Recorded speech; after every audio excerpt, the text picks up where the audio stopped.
नमस्कार दोस्तों। एक बेहद ही खूबसूरत महिला विधवा थी जिसका पति का देहांत जो है काफी समय पहले ही हो चुका था। जिस वजह से दोस्तों उसकी सारी जरूरत और इच्छाएं भी जो है बाकी रह चुकी थी।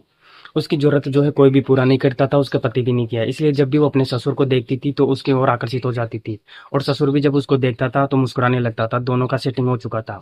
फिर एक दिन की रात में जब ससुर बहू के कमरे में गया तो दोस्तों जो बहू थी वो अपने ससुर का जो है देखकर घबरा गई और बोलने लगी कि नहीं नहीं, मैं यह सहन नहीं कर पाऊंगी। उसके बाद दोस्तों किसी तरह से जो ससुर था वो अपनी बहू को मनाया। उसके बाद हिलाने लगा। तो बोलने लगी कि ठीक है, हिलाना है तो हिला लो, लेकिन बहुत ही सुरक्षित तरीके से हिलाना, वरना कहीं इधर उधर हो जाएगा तो मेरी जो जीवन लीला है वो समाप्त हो जाएगी।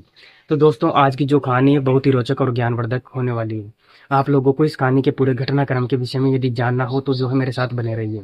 तो नमस्कार दोस्तों। एक छोटा सा गांव था। उस गांव में एक बेहद ही जो है खूबसूरत विधवा महिला रहती थी। उस महिला का नाम था सुनीता। दोस्तों सुनीता का पति का देहांत काफी समय पहले हो चुका था। और जो सुनीता का पति था वह दो भाई थे, और जो बड़ा भाई था कंपनी में काम करता था, अच्छा खासा कमा लेता था। उसका नाम सुरेश था। सुरेश को अपना पत्नी और अपनी पत्नी के साथ वह अलग घर बनाकर रह रहा था। और लोकेश के भी दो बच्चे थे जो सरकारी स्कूल में प्रतिदिन पढ़ने के लिए जाते थे। और जो सुनीता थी उसके भी दो बच्चे थे, वो दोनों बच्चों भी उसी सरकारी स्कूल में जो है पढ़ने के लिए जाते थे।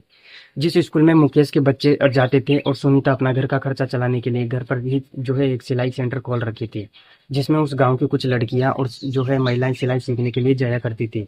और उस गांव के जो है सभी लोग अपना फट्टा पुराना कपड़ा लेकर जो है सुनीता के पास ही जो है सिलवाने के लिए आ जाया करते थे। सुनीता बहुत ही अच्छा कपड़ा सिलती थी और बदले में बहुत ही कम पैसा भी लेती थी, जिस वजह से गांव के सभी लोग उसी के पास जाते थे कपड़ा सिलवाने के लिए। और दोस्तों जब ये बेचारी थोड़ा बहुत आमदनी कर लेती है जिससे वो अपना और अपने बच्चे का पेट पाल सके।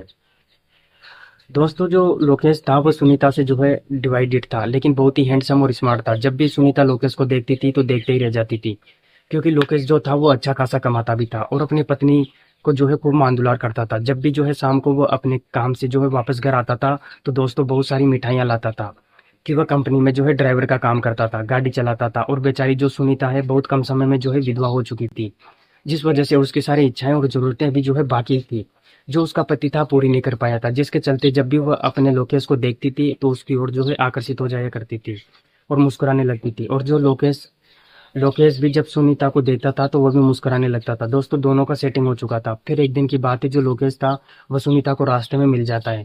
वहां पर एकांत जगह था, दूर दूर तक कोई लोग थे नहीं। तो मौका पाकर जो लोकेश था वह सुनीता से कहता है कि अनीता आज तो तुम तैयार रहना, मैं तुम्हारे घर पर आऊंगा।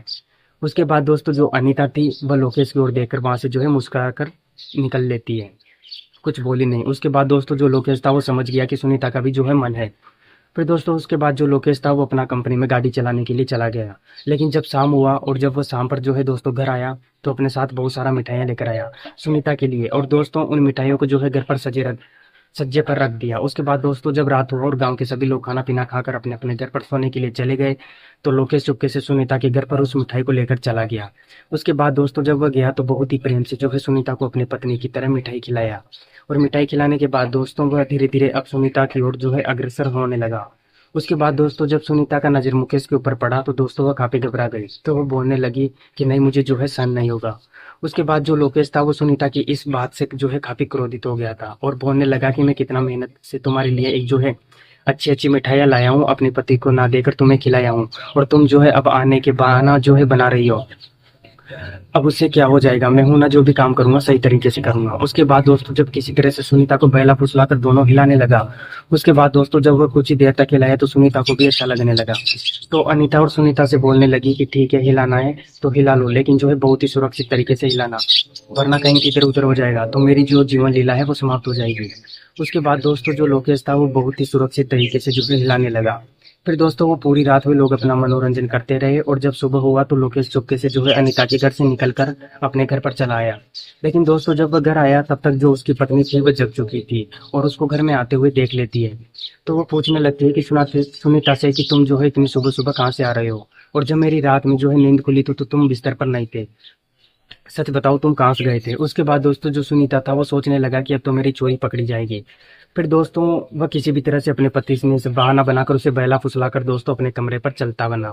फिर दोस्तों इसी तरह से जब कुछ दिन समय बीत गए और जो लोकेश की पत्नी थी वह भी इस बात को भूल गई, तो फिर एक दिन सुनीता रात के समय में सुनीता के घर पर चला आया और आने के बाद दरवाजा खटखटाने लगा। तब तक उसकी नींद खुलती है तो वो दरवाजा खोलती है, और जब दरवाजा खोलती है तो वो जो है वो अपने सामने लोकेश को देखती है।